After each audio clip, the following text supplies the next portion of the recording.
As nossas Bíblias em 1 Timóteo,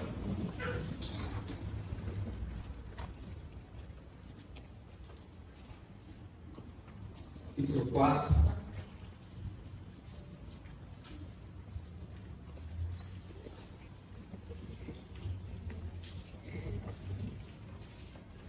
A partir do versículo 12 ao 16.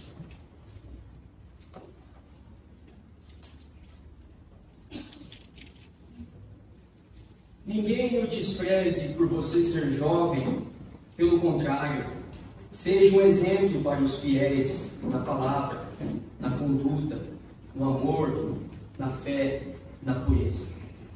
Até a minha chegada, dedique-se à leitura pública das Escrituras, à exortação, ao ensino. Não seja negligente para com o dom que você recebeu, o qual lhe foi dado mediante profecia, com a imposição das mãos do presbitério. Medite estas coisas e dedique-se a elas, para que o seu progresso seja visto por todos. Cuide de você mesmo e da doutrina. Continue nesses deveres, porque fazendo assim, você salvará tanto a si mesmo como aos que o ouvem. Amém? Amém. Podem se assentar. Quando o apóstolo Paulo escreveu essa carta, Timóteo tinha mais ou menos 30 anos, era um jovem. Também, há algum tempo, ele já estava acompanhando Paulo nas missões evangelísticas. E agora, então, foi designado a ele uma missão muito difícil. Timóteo teria que ministrar com homens que já eram pastores em Éfeso. Há vários anos, inclusive o próprio apóstolo Paulo já havia ensinado alguns desses pastores. Então, agora, imagine como isso seria algo difícil, porque na época os anciãos eram altamente valorizados. Eles vinham de uma cultura patriarcal em que os líderes, os pastores, eram anciãos, eram pessoas experientes. Então agora Timóteo, um jovem, teria autoridade de repreender e corrigir esses pastores e a igreja. Imagine isso, quão difícil seria. Essa com certeza foi uma tarefa muito difícil para o jovem. Timóteo deveria tratar esse assunto, essa situação, de uma forma que não trouxesse a ira, que não trouxesse a oposição e o descrédito às suas palavras. E é nesse contexto, então, que Paulo diz o seguinte no versículo 12: ninguém o despreze por você ser jovem. Então, quando Paulo diz essas palavras, ele não quer dizer que Timóteo deveria tratar os pastores e a igreja com desrespeito, ou que ele deveria se sentir orgulhoso, que ele deveria se inflar o seu ego por achar que tão jovem estaria ministrando para pessoas tão antigas, pessoas que tinham respeito, né, eram altamente respeitadas nessa sociedade, mas ele deveria se preocupar em como ele seria visto, em como ele procederia e as pessoas dariam crédito à sua autoridade. Ele não simplesmente chegaria ali e utilizaria aquilo que Paulo o designou, que era a autoridade de representá-lo, mas ele deveria justificar essa autoridade. E isso, Paulo então destaca algumas áreas que Timóteo deveria se atentar e cuidar para que as pessoas pudessem respeitá-lo. Então nós temos aqui: ninguém o despreze por você ser jovem, pelo contrário, seja um exemplo para os fiéis na palavra, na conduta, no amor, na fé e na pureza. Então, durante essa noite, nós falaremos sobre cada um desses pontos. E agora eu gostaria de tratar sobre a área da pureza, do procedimento. Timóteo deveria ser um exemplo na área sexual. E nesse sentido, existe uma história muito interessante, que é a dos 3 Eduardos. Ali trata sobre Reinhold, um jovem duque que era extremamente gordo. E ele era tão grande que ele foi apelidado de Crassus, que em latim significa gordo. E Crassus tinha um irmão chamado Eduardo, e Eduardo queria o poder, as posses que seu irmão mais velho tinha. Então ele começou uma revolução violenta, mas ele não matou o seu irmão. Ao invés disso, ele o colocou num quarto, e nesse quarto tinha as janelas, tinha uma porta de um tamanho normal, e tudo estava destrancado.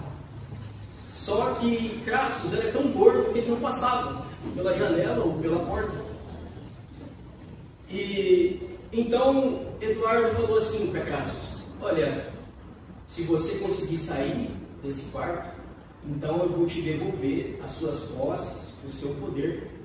Basta sair daqui. Então, o que acontecia? Crassus deveria fazer uma dieta, né? Fazer um regime, perder peso para conseguir sair desse quarto. Mas Eduardo conhecia muito bem o seu irmão. O que ele fez? Todos os dias ele trazia manjares e comidas deliciosas.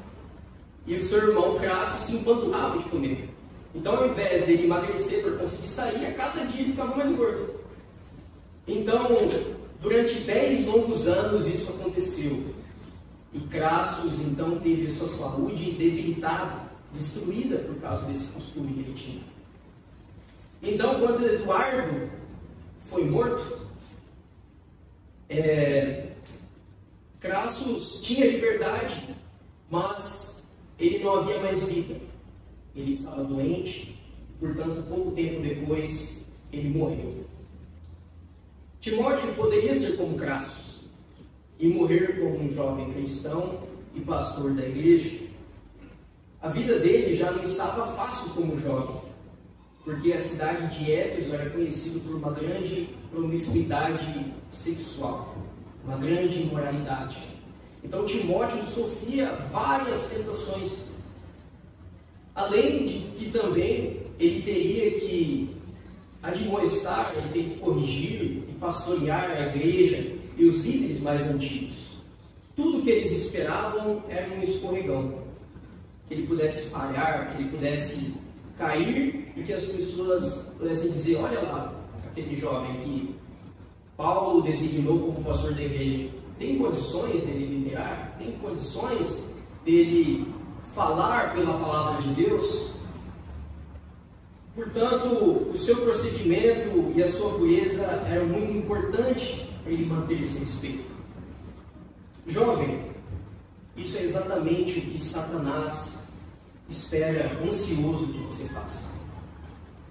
Ele joga tentações, joga mentiras, enganos, para que você escorregue, para que você se suje, e que, portanto, nesses pecados você fique enroscado, porque os pecados têm consequências, e, portanto, você vai viver uma vida de tristeza, uma vida de dor, aflição. Talvez nesse lamaçal você nunca mais consiga escapar. Então se atente.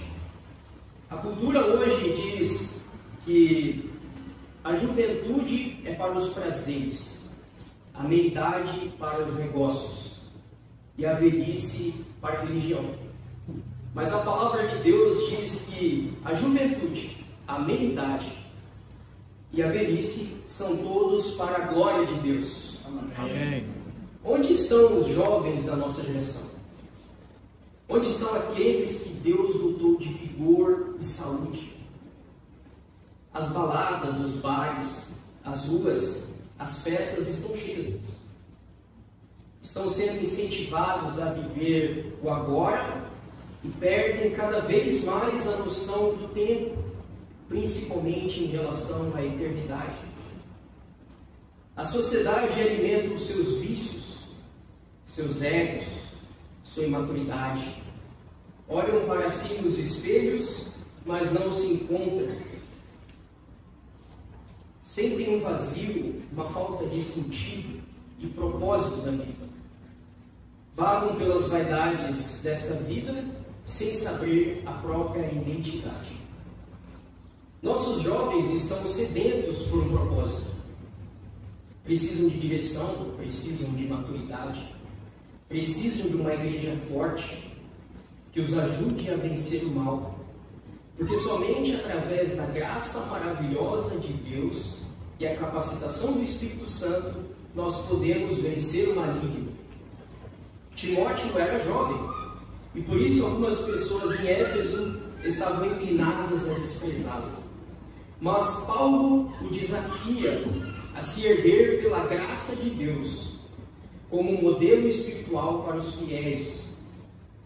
E hoje, pela autoridade desta palavra, eu desafio a cada um dos jovens que estão aqui a deixarem para trás uma vida imoral, uma vida depravada, infeliz, que não tem sentido.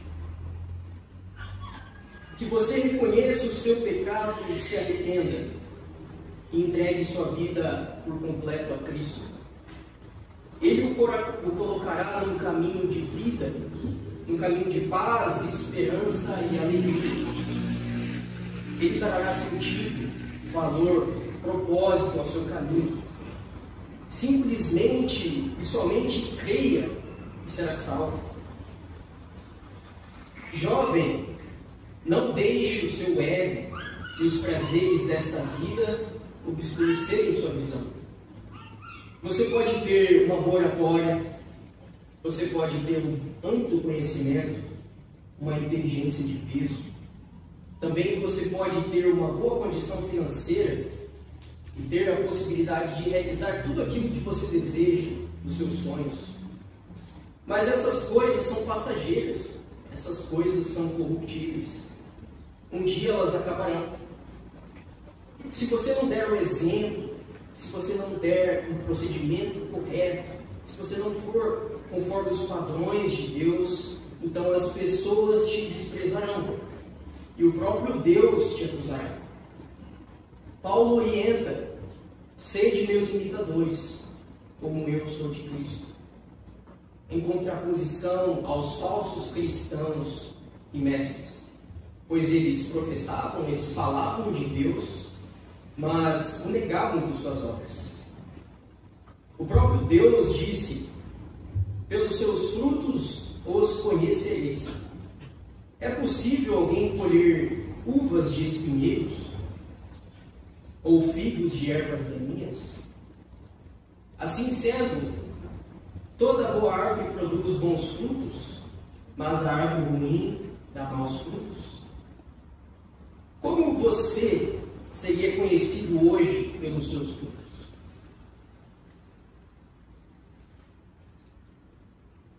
Jovem, será que você é como Crassus?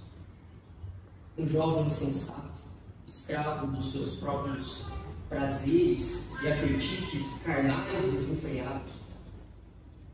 Será que você é escravo do seu ego, da sexualidade? Acorde, perceba que o diabo faz um esforço especial para destruir a sua alma. Acorde, o que você virá a ser depende muito provavelmente do que você trilha hoje. Não se engane, a morte e o juízo estão diante de você como dos outros. Muitos jovens tendem a pensar: poxa, vou morrer daqui a muitos anos, então vou curtir agora. Mas, há algumas semanas, nós tivemos uma notícia muito triste do falecimento da Gabriela. Ela era uma jovem que tinha acabado de se formar em medicina e tinha acabado de conseguir um emprego na área de pediatria, que era uma área que ela tanto gostava. E então um acidente aconteceu e ela faleceu. Se hoje a morte chegasse de surpresa na sua vida, como seria o seu julgamento? Você estaria preparado para isso? Deixa eu fazer algumas perguntas. Você tem se alimentado de conversas picantes e trocado fotos sensuais com seus ficantes, com seus namorados? Tem trocado os amassos, os apertos, deixado a mão boba tocar em áreas íntimas? Será que você não percebe o quanto está sendo enganado e corrompido? Enquanto deixa ocultar com nuvens o sol que é Cristo na sua vida, a palavra de Deus diz que um abismo chama outro abismo. Você sabe quando Cristo virá? Quando você morrerá e terá de enfrentar o juízo? Será que você estará como Crassus e não poderá entrar pela porta estreita? Se você não passar, você cairá num profundo abismo, onde há pranto e ranger de dentes. O diabo receberá com alegria, verá esse seu corpo gordo, cheio de pecado, e se rirá. Então ele e seus demônios o colocarão no espeto, e como um porco você assará eternamente num fogo incessante do inferno. Você quer isso para a sua vida? O seu pressentimento, as suas ações, a sua pureza tem refletido a glória de Deus? Se nós fôssemos jogar aqui nesse telão agora o seu histórico da internet, o histórico do seu Instagram, ou seja, qual for rede social, será que você seria reconhecido como um cristão?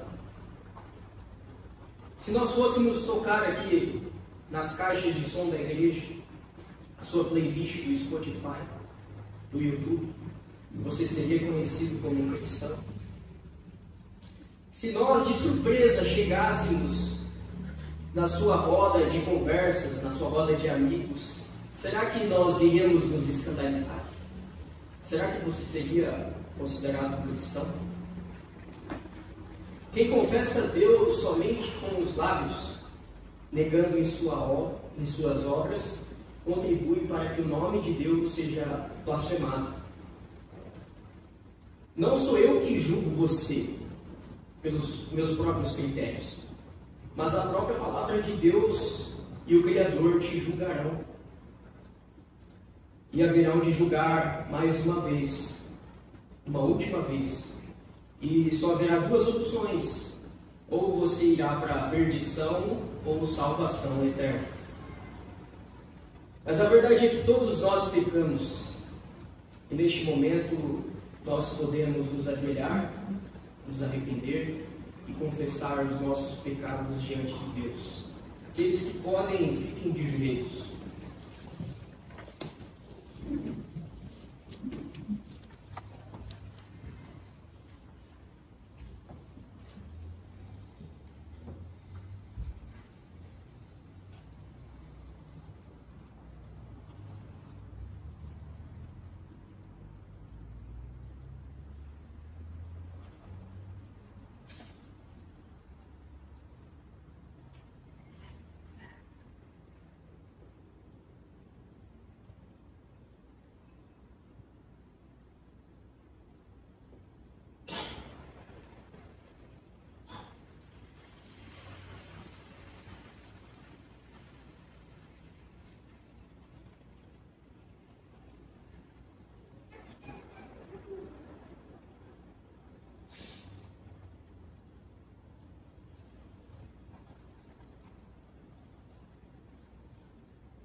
Senhor Deus de infinita misericórdia, nosso Criador, nós imploramos neste momento por perdão, pois somos vil pecadores.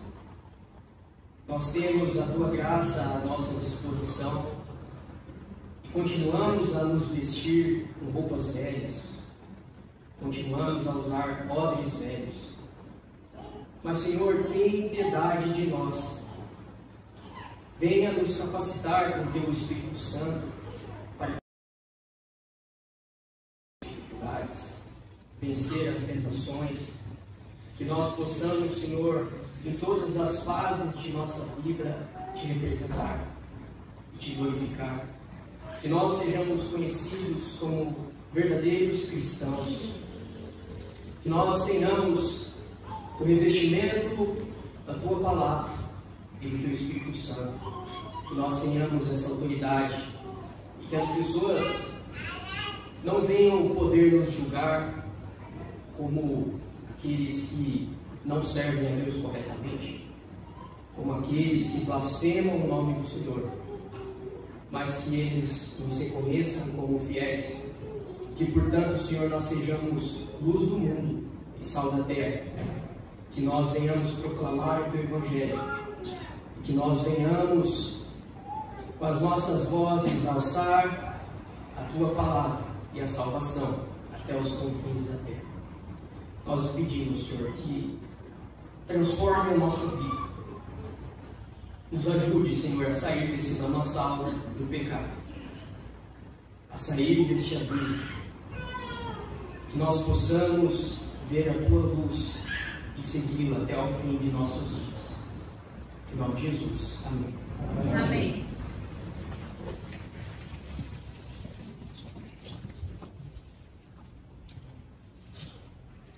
A palavra de Deus, 1 João, versículo 9, diz assim: se confessarmos os nossos pecados, Ele é fiel e justo para nos perdoar os pecados e nos purificar de toda injustiça. Deus não quer que você se perca, que você vá para o inferno. Muito pelo contrário, Ele enviou o seu próprio Filho para que morresse por você, que você fosse justificado de uma forma imerecida. E pelos seus próprios méritos você nunca alcançaria perdão por aquilo que você faz, por aquilo que você fez, por aquilo que você faz. Mas Cristo nos justifica. E se portanto você se arrependeu e creu na suficiência de Cristo, então os seus pecados estão perdoados. Amém. Amém.